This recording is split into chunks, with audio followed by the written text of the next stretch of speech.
ရုရှားစစ်တပ်ဟာနျူကလ িয়ার ထိပ်ဖူးတပ်ဆင်နိုင်စွမ်းရှိတဲ့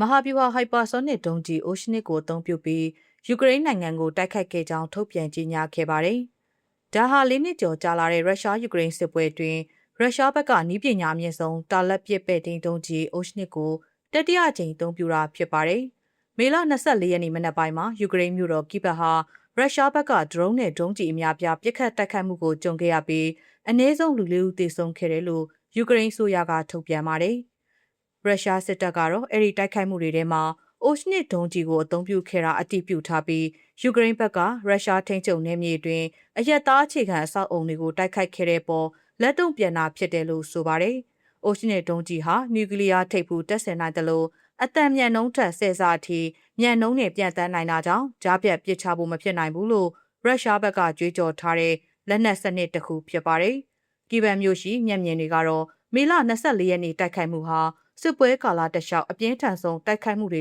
ကတစ်ခုဖြစ်ခဲ့ပြီးမြို့အနှံ့ပောက်ကွဲတံတွေဇက်တိုက်ကြားနေရတယ်လို့ပြောပါတယ်